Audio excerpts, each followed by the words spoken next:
你心中最具重量级的机械组产品是哪一款呢？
大家好，欢迎来到专家号。按照常规，这套乐高于1996年发布的8480航天飞机的评测就可以结束了。确实，面对这么一套常年在 Break Insights 上霸榜的乐高机械组产品，我们对它的任何描述都是非常小心的，甚至是怀着敬畏之心来制作这期节目。在机械组争议零件描述更正的那期砍砖的结尾，我们提到了8880和8480这两套对于乐高机械组非常重要的产品。针对机械组超级跑车这条线，早期机械创新中，我们通过853、8860很自然地引出了革命性的8880，再经过8448，可以完美过渡到近几年最新的几套超旗舰授权跑车。而8480所代表的工程机械产品的革命，则可能因为我们已经看过了42082、42043、42009、8258这些复杂且同样优秀的产品，显得不再有那么大的冲击力。所以今天我们打算将讨论话题的范围扩充一些，借8480这款重量级产品，看一看上世纪90年代的乐高机械组在整个机械组发展历程中究竟起到了什么样的作用。其实每一段时期的机械组都有很清晰的属于那个时代的标签。如果说70年代是创始的时代，机械组实现了动起来的口号；80年代是气动的时代，在齿轮之外，我们接触到了气动这种奇妙的传动形式。那么90年代就可以说是真正的电气化时代。9伏系统虽然并不是90年代的产物，但90年代确实是它最辉煌的时代。同时，各种配合9伏系统的电气化的零件也纷纷登场。1992年的8868首次将动力套件完美地融合到了模型主体中，并首次实现了主体功能全气动。23年后的42043在电动结合气动这部分并没有比8868有更多的突破。1990年和1995年的两代控制中心8094和8485则已经具备了动作记录和回放的能力。1997年的8479条形码套装则已经具备了可编程的雏形，可以看到是 Mindstorms 最早的先驱。到了1998年，机械组的子主题 Cybermaster 问世，带来了8482和8483。我们可以通过其自带的 CD 光碟向 PC 中安装编程控制软件，可编程的砖块可以和 PC 的串口通信，这就是我们现在的 Vdo Boost 的鼻祖。零件方面，90年代诞生了沿用至今的发动机零件、第二代差速器、传动环及其配套的带离合器的齿轮、大孔波浪面板、软轴、软管、各类轴传连接件。而1996年带来的弯曲孔梁，也正是2000年后机械组的基础零件光滑无凸起扣的新式孔梁的最早的雏形。我们还看到了在1991年最早的全避震使用了新式发动机零件的摩托车8838，这是所有后续机械组摩托车的基本架构。1994年的8880出现了最早使用了传动环的变速箱，带有中央差速器的全轮驱动系统，全轮阿克曼的随动转向，甚至到了今天，我们看到的这些超旗舰跑车都是在8880上做着减法。所以回到我们今天的主角8480，1300多个零件的它打破了2年前的8880的记录，成为了当时机械组零件数最多的产品，但不敌同年的模型小组5571。而机械组内的这个零件数的记录，直到1999年才被8448以不到50个零件之差打破。尺寸上它并不小，有意思的是，从它身上的城市组的座椅上看，这是一个迷你人载比例的模型。我们可以将一些太空主题的迷你人载放到航天飞机的驾驶舱内。而它身上的复杂的机械结构，它对于9伏动力套件的使用方式，则是后续机械组各类工程机械模型的灵感来源。动力套件由一个9伏电池盒、2个开关、一个9伏的标准电机、一个9伏的微型电机、一个光纤元件以及数个长短不一的导线构成。以现在的 PF 和 Control 加时代的那些遥控旗舰的标准看，这组动力套件并不复杂，但在90年代，甚至一直到2007年的 PF 诞生之前，这都可以算是机械组最复杂的一套电气化模型。电池盒的外壳为了配合8480的配色为独享的白色，可以很好的融合到模型尾部的主体中，同时也考虑到了易拆卸设计。因为如果不将电池盒拆出，我们就需要使用一根细长的工具绕过层层零件触发电池盒上的开关。2组开关的一端分别控制2个电机，另一端则通过一个2×2金属导电板汇合后连接电池盒。与 PF 的那个开关零件类似，3个档位代表了正反转输出以及切断电路。圆形小颗粒零件与十字轴将开关的控制旋钮延伸到了最外侧。开关通过皮筋保证了只有在持续顺时针或逆时针的情况下，电机才会被接通。这也是首次出现精巧设计的动力套件控制旋钮。电池盒与开关，电机与电池盒则都是使用了不同长度的导线连接。经历了漫长岁月之后，导线的绝缘橡胶外皮已经完全破损，金属丝裸露在外，所以我们使用了 PF 的转接延长线，配合还能在现在买到的较新的15格长度的9伏导线串联，代替了原69格长度的导线，这也让本就难度颇高的导线布局变得更加复杂。全新引入的光纤元件先与标准电机并联，再连接开关，所以只要电池盒接通，光纤元件就会被通电。这个零件使用的频率并不高，除了8480，它只在同年的机械组8456以及下一年的 Space 系列6797，1998年的 Milestones 的9732上被使用过。8480最核心的5个电动功能，全部依靠2个电机来控制。9伏标准电机被放置在机头驾驶舱后，这个空载转速高达4100转每分钟的电机输出端，直接通过2组红色皮筋相连的滑轮加半轴套，实现了2次降速。0.9格宽度的半轴套带动3格宽度的滑轮，这就存在大于3:1的传动比。2次降速会让电机输出端的转速降为不超过原转速的1/9。皮筋传动则是90年代机械组的一个特征，直到后来的3合1，我们还能看到这种方式，这也在一定程度上起到了离合器齿轮的作用。由于年代久远，皮筋已经老化，在遇到传动阻力变大的时候，很容易发生打滑，所以我们将一组皮筋更换成了8齿带24齿的齿轮。大比例降速后的电机输出端又一次通过8齿带16齿齿轮再次降速后进入2个传动环。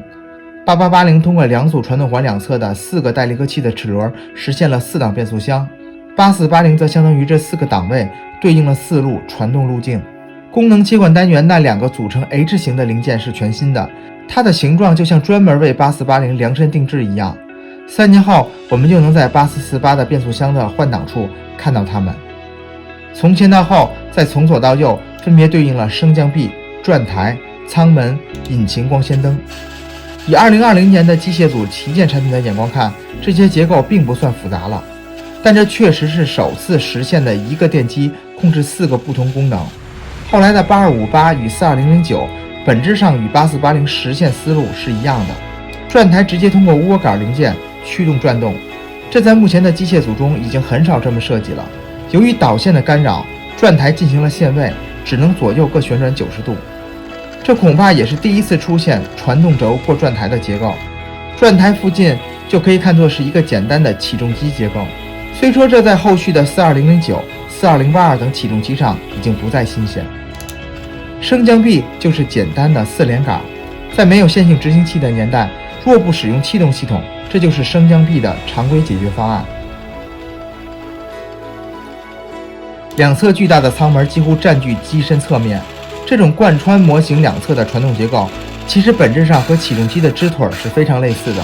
舱门使用的弯曲梁，使得整个航天飞机的外观很难给人孔梁砖时代机械组的那种颗粒感。而实际上，从1996年开始，一直到2003年以前的黑暗时期的机械组，往往都是通过各类弯曲梁来削弱这种颗粒感。传动环出来唯一一路一直到尾部的传动路径，就是控制引擎的光纤灯。两组半轴套和皮筋构成的传动结构，最终将动力传入尾部的光纤元件。光纤元件包含一个输入轴以及8根平分360度的光纤管。当光纤管通电后，随着输入轴的旋转，8根光纤管会随着输入轴的旋转方向依次点亮再熄灭，从而发出红色的光，在黑暗中的效果会格外好。我们仔细看一下8480的核心功能切换的齿轮箱那部分，它的结构非常紧凑。我们在今年的42113大架鱼鹰直升机上看到的核心结构尺寸，并没有比8480小太多。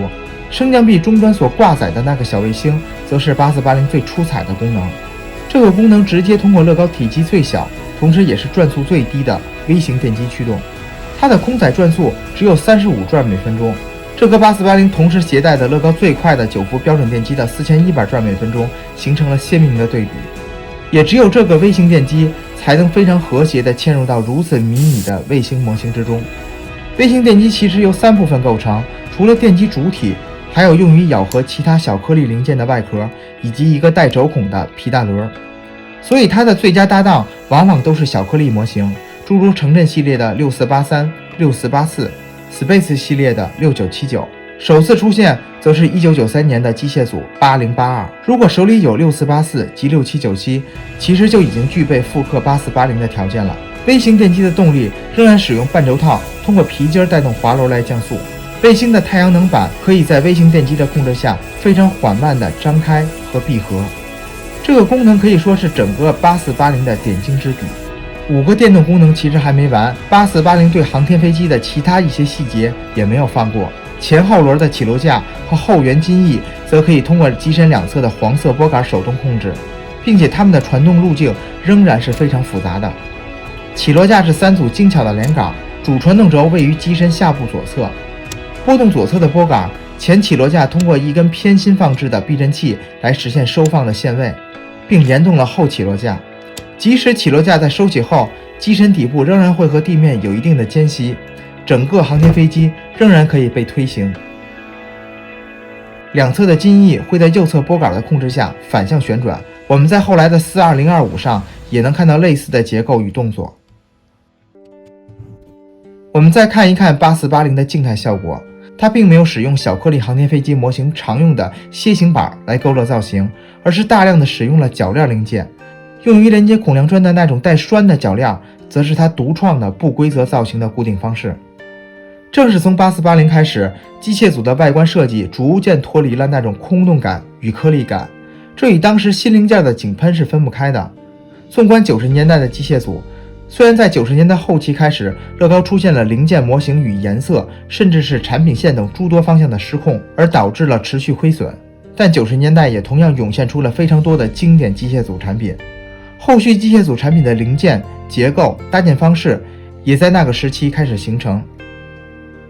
8480是机械组唯一的航天飞机，但它航天飞机的外观之下，却给机械组其他类型的产品做了很好的示例。我们能看到诸如起重机、飞机的机械结构，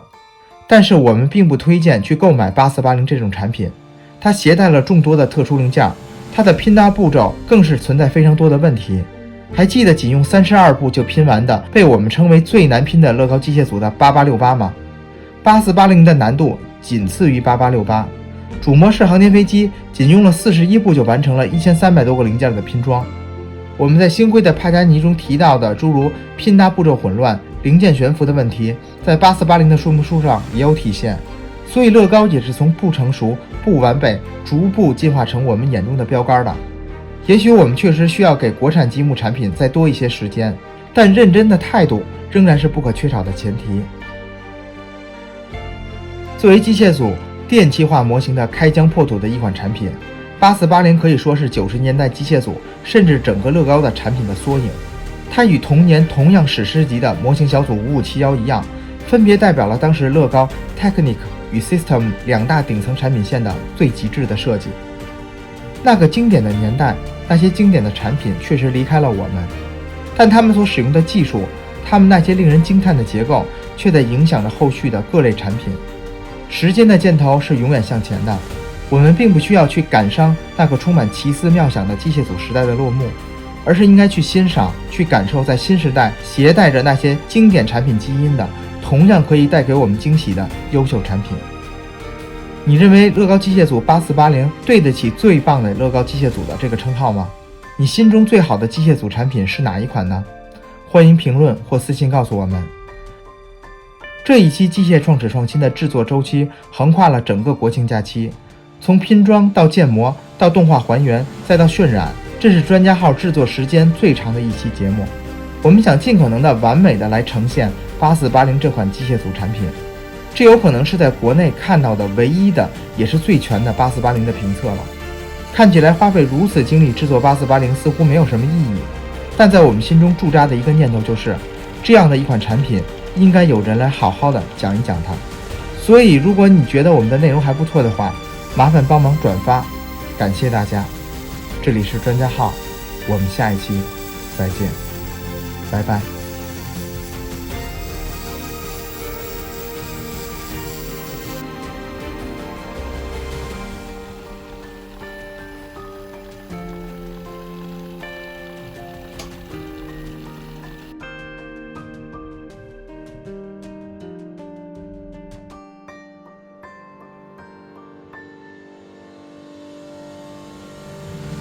在专家号的眼里，创新的好的产品都不应该被遗忘。